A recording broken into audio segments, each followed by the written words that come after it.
Hello, it's Alex, the Bookubus. Today I'm going to be sharing with you my TBR for Old School April. Obviously this is coming up in April, so we are getting closer, and I figured it was about time to finalise my TBR. And yeah, there are definitely way too many books here that I'm wanting to read during the month of April. I had to narrow it down, and even the ones that I'll be sharing in this video are probably a bit ambitious to fit into 1 month, but I'm definitely going to do my best because they all sound so good. I'm really looking forward to reading them all. And I think my tactic last year was to look at the prompts and find books that fit the prompts, obviously picking books that I still wanted to read, but ones that fit the prompts specifically. Whereas this year I more went through my books, picking ones that just felt, you know, nostalgic and Old School April-y, and then looked to see which prompts they actually fit. So I feel like there are so many prompts this year that it is easier to find books that will fit at least one prompt. Some of these are going to fit multiple prompts, and of course prompts mean points, so that's very exciting. Most of these are horror because that is my genre of choice, but there are a couple of other things thrown in there as well. If you missed my Old School April announcement video, I will link that below. I think you should check it out because it's a lot of fun and I do some stupid voices, so I don't know why you would not want to watch that. Just me making a fool of myself basically. So that's always fun. And if you hadn't heard of Old School April at all, then it is the creation of the wonderful Kelsey at Slime and Slashers. I will leave her linked below, of course. There are a bunch of other co-hosts too. I will leave them all linked below, so please do go check them out. And yeah, we are all super psyched for April. We are already chatting on the Discord, and yeah, it's gonna be an amazing month. And yeah, enough preamble, let's get onto the books. I have 13, I think, total, unlucky for some. And let's just start off with House of Illusions by Ruby Jean Jensen, which has this incredible holographic cover. Whoa, and what could be more old school than a flippin' hologram, am I right? I'm not going to go through all of the prompts for each book, but just as an example, I will go through them for this book. So this is going to fit multiple prompts. It will fit larger than life, read a book over 300 pages. Retro/vintage, read a book published before 2005. Time warp, read a book set in the 80s or 90s or with a nostalgic vibe. Yearbook, read a book from the year or decade you were born. This was published in 1988 and I was born in the 80s. Killer Clowns, read a book featuring a clown or carnival. Buffy, read a book written by a woman or with a female protagonist. And also Once Upon a Forest, read a coming-of-age story or a book with a cast of kids as the main characters. So those are the ones that just on the surface I'm pretty certain this book fulfills. There might even be more prompts that it fulfills once I actually get into reading it. But yeah, that's just an example of how one book can fulfill multiple prompts and therefore multiple points. I have read a handful of Ruby Jean Jensen books now and I have enjoyed all of them, so I'm looking forward to reading another of hers. This is about a couple of kids. Their parents are divorced and they go to spend the summer with their father, who works on a carnival, and also there are clowns, and there's some kind of House of Illusions, which is terrifying. So it all sounds amazing. And as if that wasn't exciting enough, I'm hoping to buddy read this with Michael, Horror Gardener, and also another friend over on Instagram, Hail Horror Hail. So yeah, looking forward to diving into this, and I think it will be a lot of fun. Next up is an anthology, and this is called Found. It is made up to look like a VHS tape, which is incredibly rad. And this is a newer book. It just came out, I think, last year or the year before. Yeah, 2022, and it is edited by Andrew Cole and Gabino Iglesias, and this is a collection of 18 stories of found footage horror. So it definitely has nostalgic vibes, so hopefully this will be a fun one to dip in and out of throughout the month. Last up for the adult literature is I Think I'm Alone Now by Ali C. This is a novella, so I figured it would be a good kind of quick read to fit into the month. And it isn't actually out yet, but it is coming out soon. I want to say May. I will put it up on the screen here when I double check the deets.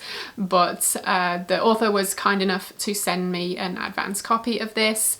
And this is set in the 80s, so it has the nostalgic vibes. And I mean, look at this cover, it's incredible. Yeah, made to look like a trapper keeper, which I didn't even know what they were in the UK, but it looks rad. This is about a kid in a specific neighbourhood where there is, you know, that kind of stereotypical creepy guy in the neighbourhood. And I don't really know too much else about this one. It just sounded great from the very basics. So again, super excited to check this one out. And to add to the excitement, again, this is going to be another buddy read with the lovely Kelly from Kelly Hooked on Books. So yeah, I hope we have a good time with this one. Okay, moving on to some YA. First up is Mina and the Slayers by Amy McCall. This is the sequel to Mina and the Undead, which I read a couple of years ago. And yeah, while it is a recent book, it is set in the 90s and it's set in New Orleans and we've got vampires. I really enjoyed the first book and Amy was super lovely and sent me a copy of the sequel. And for some reason, I haven't yet picked it up because I guess I'm the worst person alive. So I'm sorry, Amy, but really thank you for sending this my way when you did.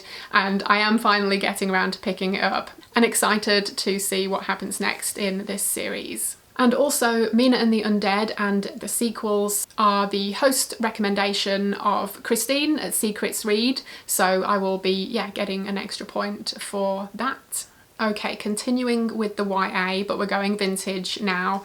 And I did not wear this t-shirt just for fun. I wore it to coincide with reading the book The Cheerleader by Caroline B. Cooney, part of the Point Horror series, and this is a vampire story, so yeah, can't get enough vampires, honestly. And I remember this being quite a unique vampire story as well, and Caroline B. Cooney's books are usually a bit weird, and I am also hoping to read the sequels as well. So we've got the first one, The Cheerleader, the second one, The Return of the Vampire, and the third one, The Vampire's Promise. So yeah, I am very much looking forward to these. I remember enjoying The Cheerleader, but I have no recollection of the sequels. Pretty sure I had them back in the day and I'm pretty sure I would have read them, but I do not remember. So I'm looking forward to revisiting these. I think they'll be a good time. Next up is Die Softly by Christopher Pike. I definitely wanted to add a Pike novel to my TBR and I decided to go with this one. I love the cover with the SLR camera on the front held by these black leather gloves, very ominous, and the screaming girl in the lens. Super cool. And the premise for this one starts out very sketch. It is about a guy who wants to photograph the cheerleaders in the school showers. Come on, dude.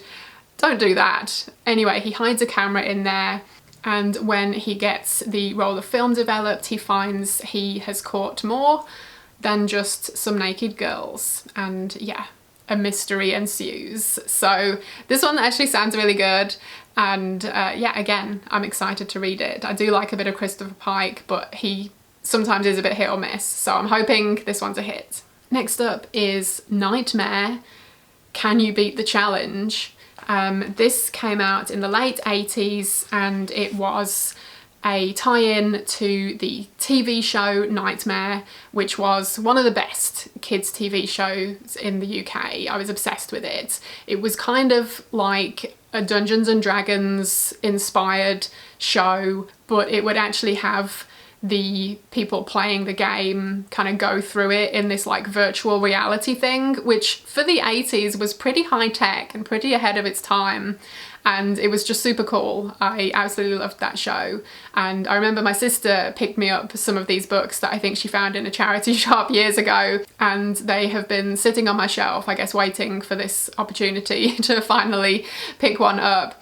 and I thought this was like a choose your own adventure type thing, and well, it is and it isn't. I had a quick flip through, and actually the majority of the book is a story, but then you get to the point where you have the nightmare challenge, and then I think it becomes more of a choose your own adventure slash fighting fantasy type book, where you make a choice and you go to a certain section and see what happens. So this should be fun, and yeah, something a little bit different. Next up is a graphic novel. This is Return to Labyrinth by Jake T. Forbes and art by Chris Lai. And this is a follow-up to one of the best films of all time, Labyrinth, starring David Bowie and Jennifer Connelly. And this, I believe, follows the young boy Toby years later as he has grown up, but the Goblin King is still kind of keeping an eye on him. So I don't know anything more than that, but this was actually another one that my sister got for me years ago, and as we've already established, I am the worst person alive and I have not actually read it yet. Anyway, better late than never, and yeah, I'm looking forward to finally giving this one a go and seeing what it's all about, because yeah, I'm a huge Labyrinth fan, but I think I'd been putting this off because I didn't think it could live up to Labyrinth, which obviously is a tall order, but yeah, it could still be a fun time, so I'm gonna give it a go. And last up are a few vintage middle grade books. So I have got a Goosebumps book, figured we'd got to get a Goosebumps book in here, and this one is Say Cheese and Die! ! Love this cover. I feel like this is one of the titles in the Goosebumps series that comes up quite a lot, and I feel like a lot of people have enjoyed it, so it's about time I give it a go too. Next up is Grandpa's Monster Movies by A.G. Cascone. This is part of the Dead Time Stories series, which was, yeah, kind of Goosebumps-esque series for, yeah, middle grade age, and this looks like a fun time as well. And fun fact, this author is actually the pen name for two sisters who have written a bunch of middle grade and young adult, yeah, some of them horror. They also had a bit of a moment in film, and they wrote the screenplay for the film Mirror Mirror, which is actually a really good, like, supernatural mirror type story. And we've got this goth girl who, yeah, moves into this house, and she's like kind of shunned by all of the popular kids at the new school and stuff. It also stars Karen Black and Yvonne DiCarlo. What is not to like? Honestly, if you haven't seen that one, I would recommend putting it on your Old School April watch list. It's a really good time. Okay, last up for the middle grade is Girl Talk. This is book one in the Girl Talk series, Welcome to Junior High! By L.E. Blair. I picked this up in a thrift store not too long ago, had to have it because of this amazing cover, and yeah, I think this is going to be a really fun read for Old School April. And since most of the picks on here are horror or horror adjacent, yeah, it's nice to have just a couple of things in there that are something a little bit different. So those are all of the books that I am hoping to read for Old School April. I've got, yeah, a really, really exciting, to me at least, stack of books that I am very much looking forward to diving into. If you've read any of these, I would love to hear your thoughts, but no spoilers, please. And yeah, let me know if you're joining in with Old School April. Let me know what you're looking forward to reading. Thank you ever so much for watching. I hope you enjoyed it, and hopefully I will see you again in my next video. Bye!